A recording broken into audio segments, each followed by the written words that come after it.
നമസ്കാരം. ഡോക്ടർ ക്യൂവിലേക്ക് എല്ലാ പ്രേക്ഷകർക്കും സ്വാഗതം.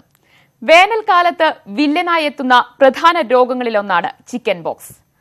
തീപ്പൊള്ളലേറ്റ പോലെ ദേഹമാസകലമുള്ള കുമിളകളും അതിനെ തുടർന്നുണ്ടാകുന്ന ചൊറിച്ചിലുമാണ് ഇതിന്റെ പ്രധാന ബുദ്ധിമുട്ട്.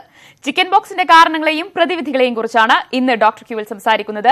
ഈ വിഷയത്തെക്കുറിച്ച് സംസാരിക്കാൻ തിരുവനന്തപുരം സിറ്റി ഹോസ്പിറ്റലിലെ അണുബാധ വിദഗ്ധൻ ഡോക്ടർ ഷെരീഖ് പി എസ് ഒപ്പമുണ്ട്. ഡോക്ടർ, സ്വാഗതം ഡോക്ടർ ക്യൂവിലേക്ക്. ഡോക്ടർ, ശരിക്കും എന്താണ് ഈ ചിക്കൻ ബോക്സ്? അത് വന്നു കഴിഞ്ഞാൽ ദേഹമാസകലം കുമിളകൾ വരുന്നു, അതിനെ കൊണ്ട് ചൊറിച്ചിലുണ്ടാകുന്നു, അത് പെട്ടെന്ന് തന്നെ ഒരാളിൽ നിന്ന് മറ്റൊരാളിലേക്ക് വരുന്നു. ഇതെന്താണ് ഡോക്ടർ? ചിക്കൻ ബോക്സ് എന്ന് പറയുന്നത് ഒരു വൈറസ് കൊണ്ട് വരുന്ന അസുഖമാണ്. സാധാരണ വരുന്ന ഒരു വൈറസിന്റെ ഇതുകൊണ്ട് വരും. അതിന് വാരിസെല്ല സോസ്റ്റർ എന്ന് പറയുന്ന ഒരു വൈറസ് ഉണ്ട്. ആ വൈറസ് ഇൻഫെക്ഷൻ ആണ്, വൈറൽ ഇൻഫെക്ഷൻ ആണ്.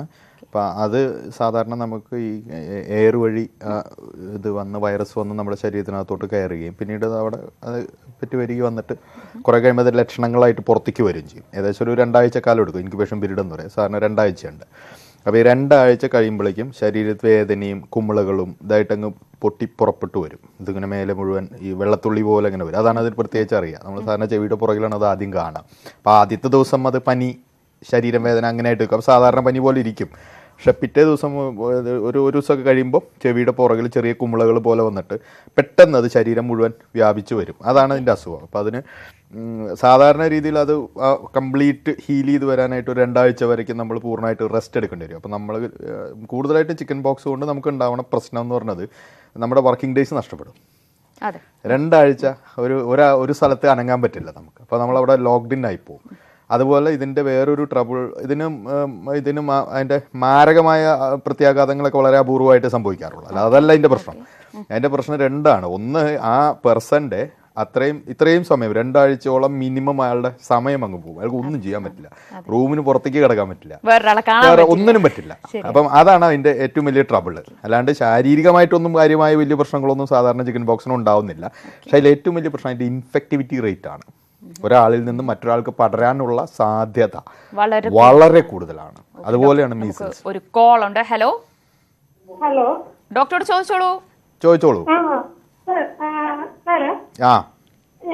ഒരു 2 മാസം ചിക്കൻ ബോക്സ്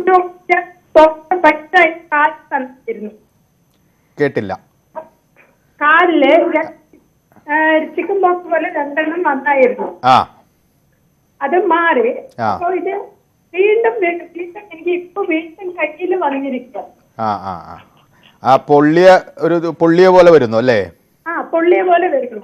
ഇത് സാധാരണ ചിക്കൻ ബോക്സ് ജീവിതത്തിൽ ഒരു പ്രാവശ്യം വരും. രണ്ടാമത് ചിക്കൻ ബോക്സ് വരില്ല. അപ്പൊ ആദ്യം വന്നത് ചിക്കൻ ബോക്സ് ആണോ അല്ല ഇപ്പം വന്നത് ചിക്കൻ ബോക്സ് ആണോ എന്നുള്ളത് ഡോക്ടറെ പോയി കൺഫേം ചെയ്യേണ്ടതാണ്. ഈ കേട്ടറിഞ്ഞോടത്തോളം ഈ ലക്ഷണങ്ങൾ ചിക്കൻ ബോക്സുമായിട്ട് ഫിറ്റ് ഇൻ ചെയ്യുന്നില്ല. ശരിക്കും ചിക്കൻ ബോക്സ് എന്ന് പറഞ്ഞാൽ ദേഹം മുഴുവൻ വരും. പിന്നെ ഈ ചിക്കൻ ബോക്സിന്റെ തന്നെ ഒരു വകഭേദമുണ്ട്, ഹെർപ്പസ് സോസ്റ്റർ എന്ന് പറയുന്ന ഒരു വകഭേദമുണ്ട്. അത് പണ്ട് ചിക്കൻ ബോക്സ് വന്നവരുടെ ശരീരത്തിൽ ഈ വൈറസ് ഇരുന്നിട്ട് പിന്നീട് ശരീരത്തിന്റെ പ്രതിരോധം നശിക്കുമ്പോൾ പുറത്തേക്ക് വരുന്നൊരു അസുഖമുണ്ട്. പക്ഷെ അത് പരിശോധിച്ചാൽ മാത്രമേ നമുക്കത് കൃത്യമായിട്ട് പറയാൻ പറ്റുള്ളൂ. എന്തായാലും അടുത്തുള്ള ഡോക്ടറെ പോയി കാണുക എന്നുള്ളതാണ് അതിനുള്ള പരിഹാരമായിട്ട് എനിക്ക് തോന്നുന്നത്. ഡോക്ടർ, ഈ വൈറസ് ഇൻഫെക്ഷൻ വരുമ്പോൾ എന്തുകൊണ്ടാണ് ഈ കുമിളകൾ, നീര് നിറഞ്ഞുള്ള കുമിളകൾ വരുന്നതിന്റെ ഒരു കാരണം എന്തായിരിക്കും? അത് ഓരോ അസുഖങ്ങൾ, ഓരോ വൈറസുകളുടെയും അതിന്റെ ഒരു പ്രവർത്തന രീതിയുണ്ട്. ഇപ്പൊ മീസിൽസ് അല്ലെങ്കിൽ ഡെങ്കു അത്തരം അസുഖങ്ങൾ വരുമ്പോൾ നമുക്ക് ചുവന്ന പാടുകളാണ്. അതൊക്കെ അതിന്റെ ആ വാസ്കുലർ പോർഷൻസിനെ എല്ലാം എഫക്ട് ചെയ്യും. നമ്മുടെ കൊച്ചു കാപ്പിലറി വെസൽസ് അതിനൊക്കെ എഫക്ട് ചെയ്യുന്നതുകൊണ്ട് അതങ്ങനെ വരുന്നതാണ്. അപ്പോൾ അത് ഓരോ വൈറസും ഓരോ ഇത്. സ്മോൾ പോക്സ് അല്ലെങ്കിൽ അത്ര ഇപ്പം ഇല്ല, പക്ഷേ അങ്ങനത്തെ അസുഖങ്ങൾ, മങ്കി പോക്സ് എന്ന് പറയുന്ന അസുഖങ്ങൾ അങ്ങനെയൊക്കെ ഉണ്ട്. അപ്പോൾ അതെല്ലാം തന്നെ ഇങ്ങനെ കുമിളകൾ പോലെ സാധാരണ അങ്ങനെ വരുന്ന ഒരു ഗ്രൂപ്പ് ഓഫ് വൈറസുകളാണ്. ഇത് ഹെർപ്പസ് ഗ്രൂപ്പ് എന്ന് പറയുന്ന ഒരു വൈറസ് ഗ്രൂപ്പിൽ വരുന്ന ഒരു അസുഖമാണ് ഈ വാരിസെല്ല സോസ്റ്റർ എന്ന് പറയുന്നത്. ഹെർപ്പസ് ഗ്രൂപ്പിൽ വരുന്ന ഒരു വൈറസ് ആണത്. അപ്പം അതിൻ്റെ രീതി അങ്ങനെയാണ്. ഓക്കെ ഡോക്ടർ, നമുക്കൊരു കോൾ കൂടി ഉണ്ട്. ഹലോ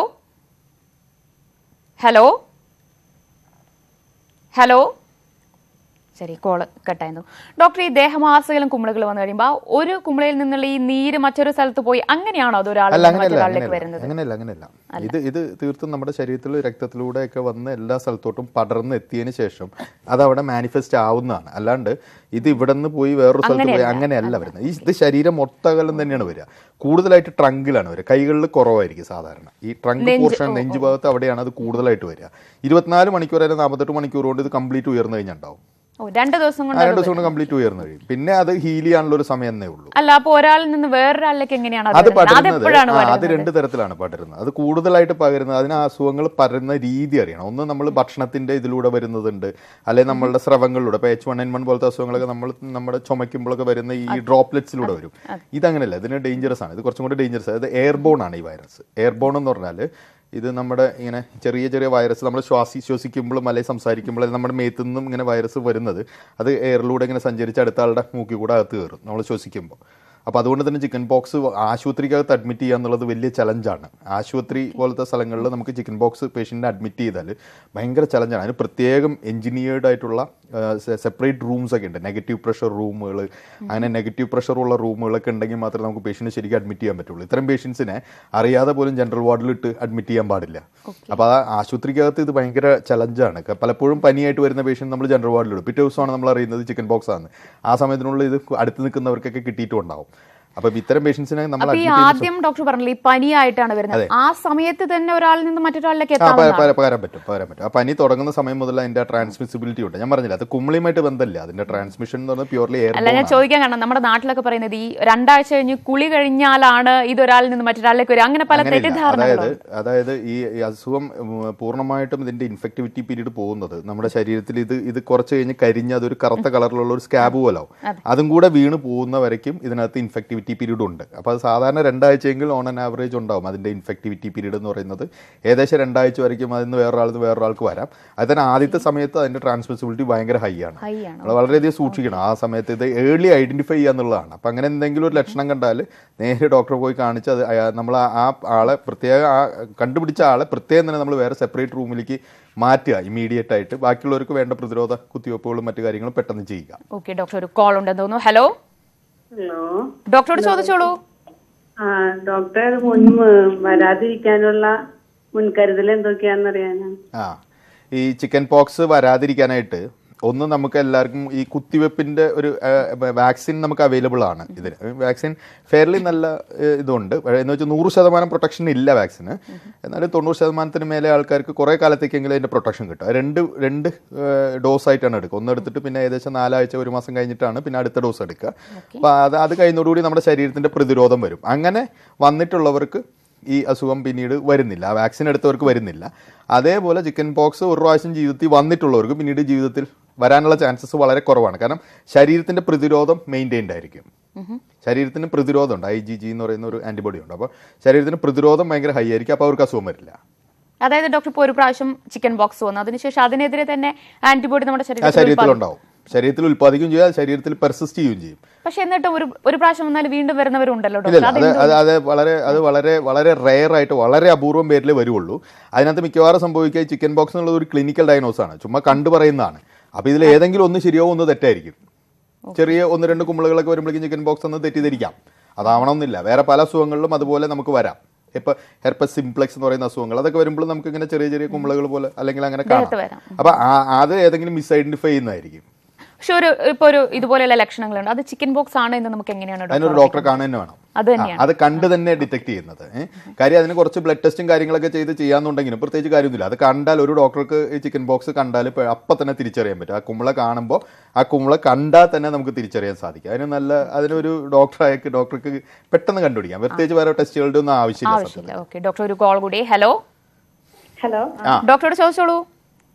നമസ്കാരം ഡോക്ടർ. നമസ്കാരം ഡോക്ടർ, ഈ ചിക്കൻ ബോക്സിന് നമ്മുടെ അലോപ്പതിയിൽ എങ്ങനെ പ്രതിരോധ മാർഗങ്ങൾ എന്തൊക്കെയാണ്? ഞങ്ങൾക്ക് ഇപ്പൊ അടുത്ത് തന്നെ വീട്ടിലിങ്ങനെ ഉണ്ട്. അപ്പൊ എക്സാമിന്റെ ടൈമൊക്കെ ആയതുകൊണ്ട് വല്ല പ്രതിരോധം എടുക്കാൻ നമുക്ക് പറ്റുമെന്ന് അറിയാൻ വേണ്ടിയിട്ടായിരുന്നു കുട്ടികൾക്ക്. ഇതിനകത്ത് ഈ ചിക്കൻ ബോക്സിന് 2 തരത്തിലാണ്. ഒന്ന് അതിന്റെ ചികിത്സാ രീതിയുണ്ട്, 2 പ്രതിരോധമുണ്ട്. അപ്പൊ അതിനകത്ത് ഈ വാക്സിന്റെ കാര്യം ഞാൻ നേരത്തെ പറഞ്ഞു. അതിപ്പോ ഒരാളിൽ നിന്ന് നമുക്കത് കിട്ടിയിട്ടുണ്ടെങ്കിൽ പെട്ടെന്ന്, അതായത് ഇപ്പം ഒരു ഇതനുസരിച്ച് പറയുകയാണെങ്കിൽ ആ കോണ്ടാക്ട് ഉണ്ടായി 5 ദിവസത്തിന് മുമ്പ് വരെയാണെങ്കിൽ നമുക്ക് കുത്തിവെപ്പ് എടുത്താൽ പ്രയോജനം ഉണ്ടായേക്കാം എന്നുള്ളൊരു ഇതുണ്ട്. മുമ്പ് അതങ്ങനെ ഇല്ലായിരുന്നു. പക്ഷെ ഇപ്പം നമുക്ക് ആ വാക്സിൻ എടുത്താൽ ഇമ്മീഡിയറ്റ് ആയിട്ട് ഇപ്പം എക്സ്പോസ്ഡ് ആയി അപ്പം തന്നെ നമ്മൾ വാക്സിൻ എടുത്താൽ ഒരു പരിധി വരെ അവർക്ക് ഇമ്മ്യൂണിറ്റി കിട്ടുന്നതായിട്ട് പറയുന്നുണ്ട്. പിന്നെ ശരിക്കും ഉള്ളത് ഇതിന് ശരിക്കും അങ്ങനെ കൊടുക്കാൻ പറ്റാത്ത കുറെ സിറ്റുവേഷൻസ് ഉണ്ടാവും. അപ്പം ഗർഭിണികൾക്ക് കൊടുക്കാൻ പറ്റില്ല ഈ വാക്സിൻ, കാരണം അതൊരു ലൈവ് വാക്സിൻ ആണ്. അപ്പോൾ ചിലർക്ക് അത് അതുകൊണ്ട് തന്നെ ചിലപ്പം വാക്സിൻ അസോസിയേറ്റഡ് ആയിട്ട് തന്നെ ചിലപ്പോൾ അസുഖം വരും. അപ്പോൾ അതുകൊണ്ട് പ്രഗ്നൻസി സമയത്ത് നമ്മളിത് കൊടുക്കില്ല. അങ്ങനെയുള്ള കുട്ടി അല്ലെങ്കിൽ നിയോനെറ്റ്സ്, തീരെ ചെറിയ കുട്ടികൾ, അവർക്കും കൊടുക്കില്ല. അപ്പോൾ അവർക്കൊക്കെ അങ്ങനത്തെ റിസ്ക് ഉണ്ടെങ്കിൽ ഇമ്മ്യൂണോഗ്ലോബുലിൻ എന്ന് പറയുന്ന ഒരു പ്രത്യേകതരം മരുന്നുണ്ട്. പക്ഷെ അതിപ്പം നമുക്ക് ഇന്ത്യയിൽ അവൈലബിൾ അല്ലായിരുന്നു, ഇപ്പോൾ ഈ റീസെൻ്റ്ലി കിട്ടുന്നില്ല. ആ ഒരു സാധനം നമുക്ക് കൊടുക്കാം. പിന്നെ പറഞ്ഞാൽ ഇതിൻ്റെ ചികിത്സയാണ്. ചികിത്സയ്ക്കായിട്ട് നമുക്ക് പ്രത്യേകം ഗുളികകൾ തന്നെയുണ്ട് ഇതിന്. സാധാരണ വൈറസ്, ഇപ്പോൾ ഡെങ്കു ആണെങ്കിലോ അങ്ങനത്തെ സാധനങ്ങൾക്കൊന്നും നമുക്ക് ഗുളികയോ അങ്ങനത്തെ കാര്യങ്ങളൊന്നും ഇല്ല. പക്ഷേ ഈ അസുഖത്തിൻ്റെ കാര്യത്തിൽ നമുക്ക് നല്ല ഗുളികകളൊക്കെ ഉണ്ട്. അപ്പോൾ അതാ പെട്ടെന്ന് എടുക്കണമെന്ന് മാത്രമേ, ഈ ലക്ഷണം കണ്ട് വേഗം തന്നെ അത് മരുന്ന് കഴിച്ചു തുടങ്ങി കഴിഞ്ഞാൽ പിന്നീട് ഫർദറായിട്ട് കൂടുതൽ അഗ്രവേഷൻ ഒന്നും ഇല്ലാണ്ടും കോംപ്ലിക്കേഷൻസ് റേറ്റ്സ് ഒക്കെ കുറഞ്ഞിരിക്കുന്നത് ചെയ്യുന്നതിൽ ഗുളികകളും ഉണ്ട്. ഇങ്ങനെയാണ് സാധാരണ ഇതിൻ്റെ ഒരു പ്രതിരോധം എന്ന് പറയുന്നത് നമ്മളിങ്ങനെയാണ് ചെയ്യുന്നത്. പിന്നെ ഏറ്റവും സർവ്വപ്രധാനം ഈ രോഗിയെ നമ്മൾ വീട്ടിൽ വെക്കുന്ന രീതി, രോഗീനെ വീട്ടിൽ വെക്കുന്ന രീതിയും പരിചരിക്കുന്ന ഒരു രീതിയുണ്ട്. അവിടെയാണ് ഇതിപ്പം ഈ വാക്സിനും മറ്റു കാര്യങ്ങളെല്ലാം ഉണ്ട്, അതെല്ലാം ഒരു സൈഡിൽ അങ്ങനെ നിൽക്കുകയെ. അവർ ഏറ്റവും കൂടുതൽ ശ്രദ്ധിക്കേണ്ടത് ഈ രോഗി പരിചരണത്തിൻ്റെ കാര്യത്തിലാണ്. ഒന്ന്, ഈ ചിക്കൻ പോക്സ് വന്നവരെ ഈ രോഗീനെ പരിചരിക്കാവൂ. വീട്ടിലായാലും ശരി പുറത്തായാലും ശരി, ചിക്കൻ പോക്സ് വന്നവർ മാത്രമേ ഈ രോഗിയുടെ ഒരിക്കൽ വന്നവർക്ക് സുഖമായിട്ട് അവരുടെ റൂമിൽ പോവാം. പിന്നെ അല്ലെങ്കിൽ നമ്മൾ മുമ്പ് വാക്സിനേറ്റ് ചെയ്തിട്ടുള്ളവർക്കും ഇതുപോലെ അവരെ പരിചരിക്കാം. ഇതല്ലാത്ത ആരും പോവാതിരിക്കുക, ആ രോഗിയുടെ അടുത്തേക്ക് പോകരുത്. അത് ഭയങ്കര ട്രാൻസ്മിഷനാണ് ഈ അസുഖം. അപ്പോൾ അതുകൊണ്ട് തന്നെ ആ രോഗിയുടെ അടുത്ത് പോവാതിരിക്കുക എന്നുള്ളതാണ് ഏറ്റവും പ്രധാനപ്പെട്ട കാര്യം. രണ്ട്, ഈ രോഗിയെ പറ്റുകയാണെങ്കിൽ ഇപ്പോൾ നമുക്ക് മേലെ റൂമുണ്ടെന്ന് വെച്ചോളൂ, ഇപ്പോൾ മേലെ ഒരു റൂമുണ്ട്, അങ്ങനെ ഉണ്ടെങ്കിൽ അദ്ദേഹത്തെ നമുക്ക് അങ്ങനെ ഒരു റൂമിലോട്ട് വെച്ചിട്ട് ജനലൊക്കെ തുറന്നിട്ട് ഒരു ഫാൻ പിടിപ്പിച്ച് പുറത്തേക്ക് കാറ്റടിച്ച് വിടുന്ന പോലെയോ, അല്ലെങ്കിൽ റൂമിൽ ഒരു എക്സോസ്റ്റ് ഫാൻ ഉള്ള റൂമുകൾ അങ്ങനെയൊക്കെ വെച്ച് നമ്മൾ വെക്കുക. ഈ രോഗി ഞാൻ പറഞ്ഞ പോലെ ഇതിൻ്റെ ആ ഒരു ഈ ഇൻഫെക്ടിവിറ്റി പീരീഡ് കഴിയുന്നവരിക്കും മറ്റുള്ള ആളുകളുമായിട്ട് മിങ്കിൾ ചെയ്യരുത്.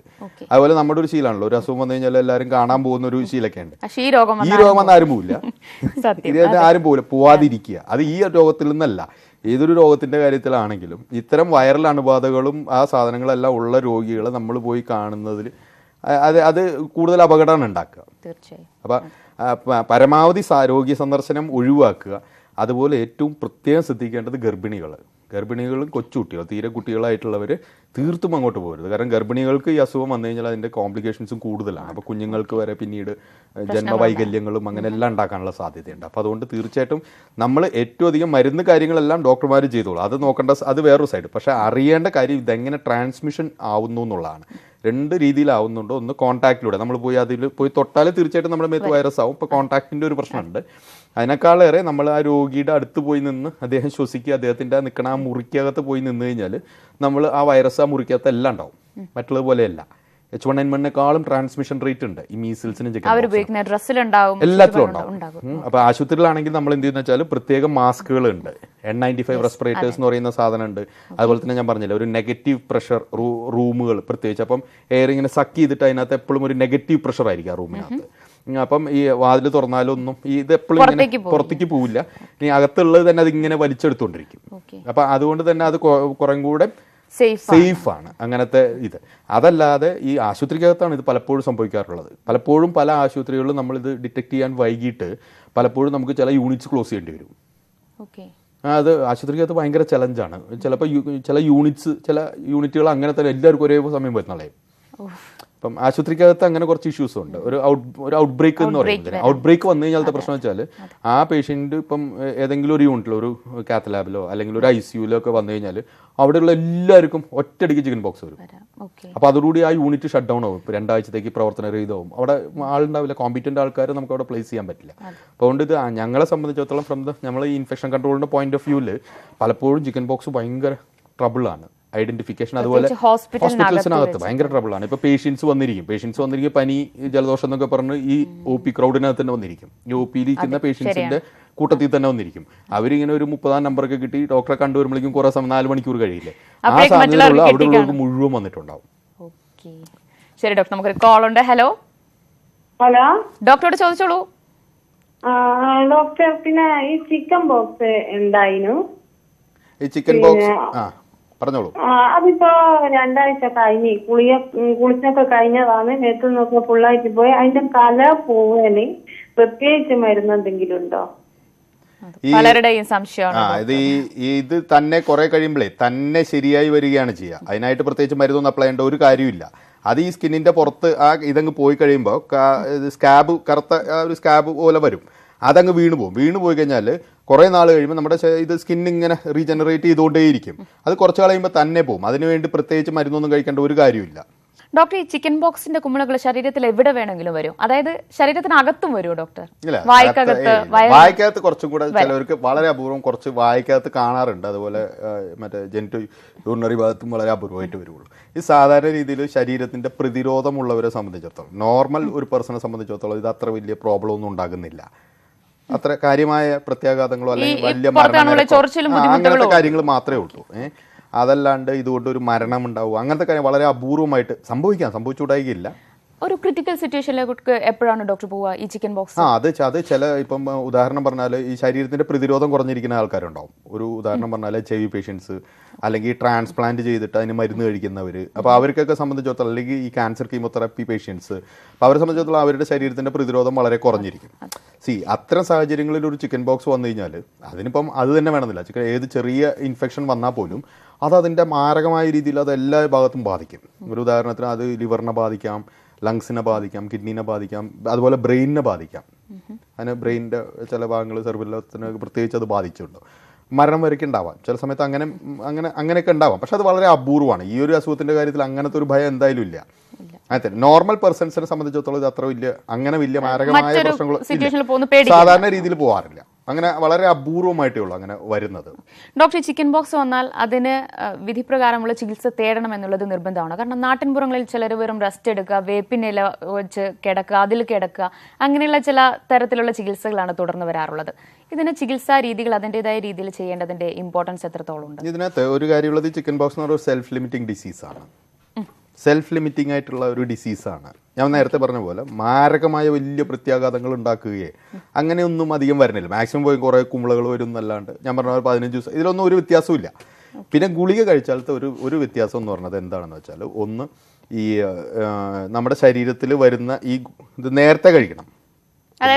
തുടക്കത്തിൽ തന്നെ കഴിച്ചു കഴിഞ്ഞാൽ നമ്മൾ കൂടുതൽ അത് പൊന്തി വരാതിരിക്കാൻ അത് നമ്മളെ സഹായിക്കും.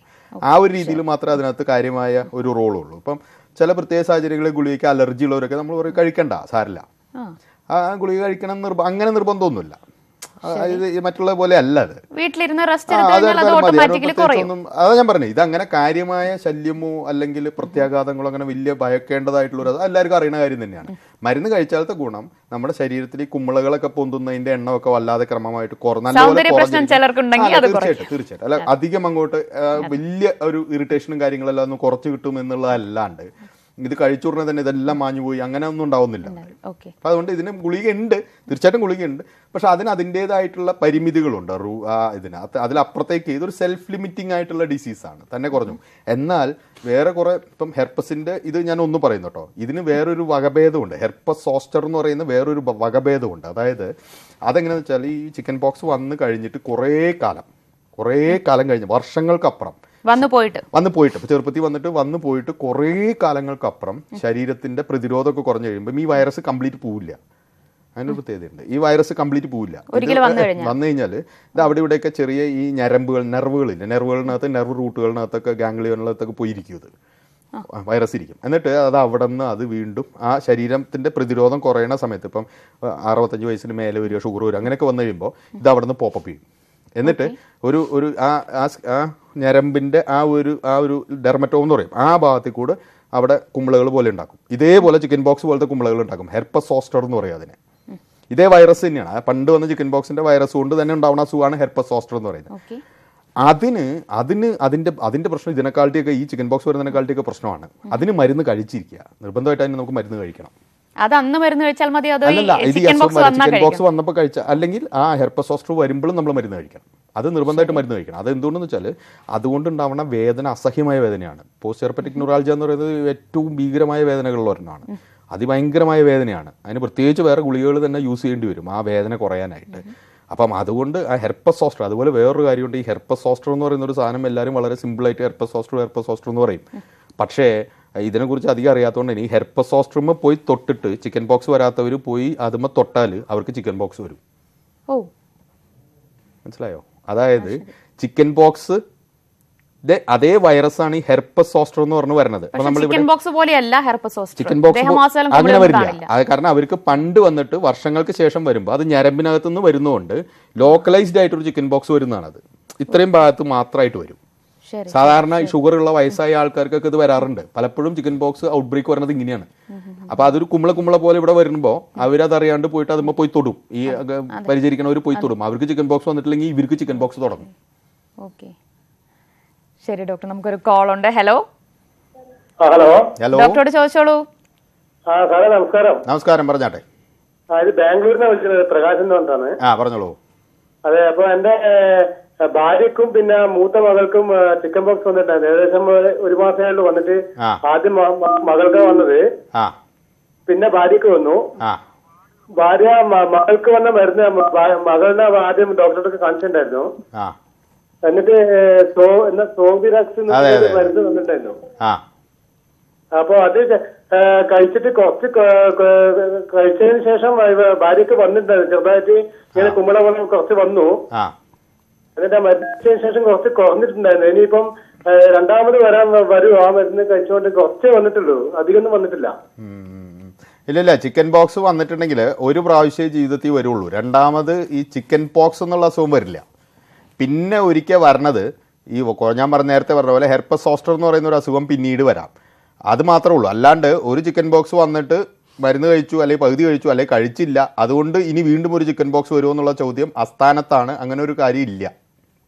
ശരി ഡോക്ടർ, ഈ ചിക്കൻ ബോക്സിനുള്ള നമ്മൾ വന്നു കഴിഞ്ഞാൽ അതിൻ്റെ ട്രീറ്റ്മെൻറ്റ് എടുക്കുന്നതോടുകൂടി തന്നെ നമ്മൾ പലരും പറഞ്ഞിട്ടുണ്ട് കുളിക്കാൻ പാടില്ല, അല്ലെങ്കിൽ ഭക്ഷണം കഴിക്കുമ്പോൾ ഉപ്പ്, എരിവ്, പുളി അങ്ങനെയുള്ളൊന്നും ഭക്ഷണത്തിൽ ഉൾപ്പെടുത്താൻ പാടില്ല, അങ്ങനെയൊക്കെ കുറേ പറഞ്ഞു കേട്ടിട്ടുണ്ട്. അതിലെന്തെങ്കിലും ഇല്ല, അതിനകത്ത് അത് ഓരോ സിസ്റ്റംസ് ആണ്. ആയുർവേദ സിസ്റ്റത്തിലായിരിക്കാം, എനിക്കറിയില്ല. അപ്പൊ അങ്ങനെ ബാക്കിയുള്ള ഓൾട്ടർനേറ്റീവ് ഇതിനകത്ത് അവരങ്ങനെ പലതും പറയുന്നുണ്ട്. അങ്ങനെ ചെയ്തത് കൊണ്ട് മറ്റൊരാൾക്ക് പെട്ടെന്ന് വരാം, അങ്ങനെ അതായത് അതിന് ഞങ്ങളുടെ അലോപ്പതിക് ഇതിനകത്ത് അതിന് പ്രത്യേകിച്ച് ബേസ് ഇല്ലെന്നുള്ളതാണ്. അതായത് ഇതൊരു വൈറസ് അണുബാധയാണ്. വൈറസ് അണുബാധ വന്നു കഴിഞ്ഞാൽ നമ്മൾ സാധാരണ പോലെ എല്ലാ ഭക്ഷണവും കഴിക്കുക, ഉപ്പിട്ട് കഴിക്കുക, കുളിക്കുക. പിന്നെ ഒരു കാര്യം, അത് പൊട്ടിക്കാതിരിക്കുക. ആ കുമ്പിള ഉറച്ച് പൊട്ടിക്കരുത്. കുമ്പിള ഉറച്ച് പൊട്ടിച്ചു കഴിഞ്ഞാൽ അതിന് സെക്കൻഡറി ഇൻഫെക്ഷൻ വരാനുള്ള ചാൻസ് കൂടുതലാണ്. അത് നാച്ചുറലി ഹീൽ ചെയ്ത് പോവാം. അപ്പോൾ അതുകൊണ്ട് അത് ഉറച്ച് പൊട്ടിക്കരുത് എന്നുള്ള കാര്യം മാത്രം ശ്രദ്ധിച്ചാൽ മതി. അപ്പോൾ അതിനകത്ത് കുളിക്കാതിരിക്കുക, അങ്ങനത്തെ കാര്യങ്ങളൊന്നും വലിയ അർത്ഥമുള്ളതായിട്ട് തോന്നുന്നില്ല. ഡോക്ടർ, ഒരു കോൾ കൂടി. ഹലോ ഹലോ, നമസ്കാരം. നമസ്കാരം. നമസ്കാരം ഡോക്ടർ, ഞാൻ സുജാത തിരുവല്ലയിൽ നിന്ന് വിളിക്കുന്നു. ഞാൻ വിളിച്ചത് കുട്ടികൾക്ക് ഇപ്പം ചിക്കൻ ബോക്സ് വന്നിട്ടില്ലാത്ത കുട്ടികൾക്ക് പ്രതിരോധ കുത്തിവയ്പ്പുകൾ ഉണ്ടല്ലോ ഡോക്ടറെ, അത് എടുക്കുന്നതുകൊണ്ട് പിന്നീട് അത് ദൂഷ്യവശങ്ങൾ വല്ലതും ഉണ്ടോ? അത് ശരീരത്തിൽ അമങ്ങിക്കിടന്നിട്ട് വീണ്ടും അത് വരും, അതിനെ പ്രതിരോധിക്കുന്നത് കൊണ്ട് ദോഷമുണ്ടോ അറിയാനായി? അതായത് ഒരു പ്രതിരോധ കുത്തിവയ്പ്പ് എടുത്തത് കൊണ്ട് പിന്നീട് ദോഷമുണ്ടോ അതല്ലേ ചോദിക്കുന്നത്? അതെ. അതിന്റെ ഉത്തരം എങ്ങനെയാന്ന് വെച്ചാൽ, ഈ പ്രതിരോധം നമ്മൾ ഉണ്ടാക്കുന്നത് എങ്ങനെയെന്നും കൂടെ അറിയണം. നമ്മൾ ഈ വാക്സിൻ എങ്ങനെയാണ് പ്രതിരോധം ഉണ്ടാക്കുന്നത്? അതൊരു ആർട്ടിഫിഷ്യലി മോഡുലേറ്റ് ചെയ്യപ്പെട്ട വൈറസുകൾ തന്നെയാണ്. ലൈവ് വൈറസ് എന്ന് പറയുന്നതാണ്. അറ്റന്യൂവേറ്റ് ചെയ്ത് വെച്ചിട്ടുള്ള ശക്തി കുറഞ്ഞ വൈറസുകളെ തന്നെയാണ്. അതായത് ഒരു ആർട്ടിഫിഷ്യൽ ഇൻഫെക്ഷൻ അവിടെ ഉണ്ടാക്കുകയാണ് നമ്മൾ. എല്ലാ വാക്സിനേഷനും അങ്ങനെ, ഒരു പരിധി വരെ എല്ലാ വാക്സിനേഷനും അതിന്റെ മെത്തഡോളജി തന്നെ അതാണ്. ശരീരത്തിന്റെ പ്രതിരോധത്തെ ഉണ്ടാക്കുകയല്ലേ നമ്മൾ ചെയ്യണത്. ശരീരത്തിന്റെ പ്രതിരോധം ബിൽഡപ്പ് ചെയ്യണമെങ്കിൽ ആർട്ടിഫിഷ്യലി ചലഞ്ച് ചെയ്യും. ഈ ശക്തി കുറഞ്ഞ വൈറസുകൾ, പാർട്ടിക്കിൾ വെച്ചിട്ട് നമ്മൾ ചലഞ്ച് ചെയ്യുമ്പോൾ ശരീരം പ്രതിരോധം സൃഷ്ടിക്കുകയാണ് ചെയ്യുന്നത്. മനസ്സിലായല്ലോ? അപ്പൊ അതൊരു നാച്ചുറൽ ഇൻഫെക്ഷൻ വന്നു പോകുന്ന പോലത്തെ കാര്യം മാത്രമേ അവിടെയുള്ളൂ. അപ്പൊ അതുകൊണ്ട് പ്രത്യേകിച്ച് വാക്സിൻ കൊണ്ട് അങ്ങനെ ഒരു ദോഷമില്ല. ഇപ്പൊ പിന്നീട് വൈറസ് വന്നു, അത് അങ്ങനത്തെ കാര്യങ്ങളെ അവിടെ വരുന്നില്ല. അത് ഇതിന് മാത്രമല്ല, എല്ലാ പ്രതിരോധ മരുന്നുകൾ വാക്സിൻ്റെ കാര്യത്തിൽ ഇങ്ങനെ തന്നെയാണ്. ശരീരത്തെ നമ്മൾ പ്രകോപിപ്പിച്ച് പ്രൊവോക്ക് ചെയ്ത് അതിൽ നിന്നും ആ ഇമ്മ്യൂണിറ്റി ഡെവലപ്പ് ചെയ്യുകയാണ് ചെയ്യുന്നത്. അതായത് ഒരു നാച്ചുറൽ ഡിസീസ് വരുമ്പം എങ്ങനെ ശരീരം വരുമോ റിയാക്ട് ചെയ്യും, അതേപോലെ റിയാക്ട് ചെയ്യിപ്പിക്കുകയാണ് ആർട്ടിഫിഷ്യലി. അപ്പം അതുകൊണ്ട് തന്നെ ഈ പറഞ്ഞ കാര്യങ്ങളെല്ലാം ഒട്ടും ലോജിക്കില്ലാത്തതാണ്. തീർച്ചയായും ഇതിലിപ്പോൾ ശ്രദ്ധിക്കേണ്ട കാര്യങ്ങൾ, ഒരിക്കൽ ഒരാൾക്ക് രോഗം വന്ന ആരെങ്കിലും ഉണ്ടെങ്കിൽ അവരുടെ അടുത്ത് അധികം പോകാതിരിക്കുക, ഗർഭിണികളായ സ്ത്രീകൾ ശ്രദ്ധിക്കുക, കുട്ടികൾ ശ്രദ്ധിക്കുക, ഇത്രയും ചെയ്താൽ മാത്രം മതി. തീർച്ചയായിട്ടും അതിനകത്ത് ഏറ്റവും കൂടുതൽ അറിവില്ലായ്മ ഈ രോഗി പരിചരണത്തിന്റെ കാര്യത്തിലാണ് സംഭവിക്കുക. അതിൽ ഞാൻ പറഞ്ഞ പോലെ ഹെർപ്പസ് സോസ്റ്റർ എന്ന് പറഞ്ഞ അസുഖത്തെ നമ്മൾ എല്ലാവരും അത്ര നിസ്സാരമായിട്ട് വിട്ടുകളയുന്ന ഒരു കാര്യമാണ്. ഹെർപ്പസ് സോസ്റ്റർ നമ്മൾ ആരും ശ്രദ്ധിക്കാറില്ല. അതൊരു സോസ്റ്റർ ഇൻഫെക്ഷൻ, പ്രായമുള്ളവർക്ക് വന്ന ഒരു സ്കിൻ ഇൻഫെക്ഷൻ പോലെ നമ്മൾ കണക്കാക്കുന്നുള്ളൂ. അത് ഇതേ വൈറസ് കൊണ്ട് തന്നെ ഉള്ളതാണെന്നുള്ളത് അറിയണം. ഇതേ വൈറസാണ് ചിക്കൻ ബോക്സിന്റെ അതേ വൈറസ് തന്നെയാണ് ഹെർപ്പസ് സോസ്റ്റർ. അതേസമയം വേറെ ഒന്നുണ്ട്, ഹെർപ്പസ് സിംപ്ലെക്സ് എന്ന് പറയും. ഈ മുഖത്ത് ചെറിയ കുരുക്കൾ പോലെ വരുന്നത് പനി വരുമ്പോഴൊക്കെ അത് ഇതുമായിട്ടൊരു ബന്ധമില്ല. പക്ഷെ സോസ്റ്റർ എന്ന് പറയുന്ന ഒരു സാധനമുണ്ട്. അത് സാധാരണ ഈ പുറം ഭാഗങ്ങളിലും വയറിലുമൊക്കെയാണ് സാധാരണ കാണുക. അതിങ്ങനെ ഒരു ഭാഗത്ത് മാത്രമായിട്ട് ഇങ്ങനെ കുമ്പള പോലെ വരും. അതൊരു ലോക്കലൈസ്ഡ് ചിക്കൻ ബോക്സ് ആണ്. ഇതിനെ നമ്മൾ ആരും ശ്രദ്ധിക്കാറില്ല. ഇതുകൊണ്ട് ചിക്കൻ ബോക്സ് വരാം. തീർച്ചയായും ഞാൻ സമയക്കുറവുകൊണ്ട് ഇടപെടുന്നു. ഡോക്ടർ പറഞ്ഞതുപോലെ ചില കാര്യങ്ങൾ മാത്രം ഈ ചിക്കൻ ബോക്സിന്റെ കാര്യത്തിൽ ശ്രദ്ധിക്കുക. അത് ഹെർപ്പസ് സോസ്റ്റർ ആയി കഴിഞ്ഞാൽ കൂടുതൽ ശ്രദ്ധിക്കുക. ഒപ്പം രോഗി പരിചരണത്തിന്റെ കാര്യത്തിൽ ഏറ്റവും കൂടുതൽ ശ്രദ്ധിക്കുക. ഗർഭിണികളായ യുവതികൾ ചിക്കൻ ബോക്സ് വരാതെ സൂക്ഷിക്കുക. ഇത്തരം കാര്യങ്ങൾ മാത്രം ശ്രദ്ധിച്ചാൽ മതി. വളരെയധികം നന്ദി ഡോക്ടർ, ഞങ്ങളുടെ അതിഥിയായി എത്തിയതിന്. ഇന്നത്തെ ഡോക്ടർക്ക് ഇവിടെ പൂർണ്ണമാവുകയാണ്. വീണ്ടും കാണാം. നമസ്കാരം.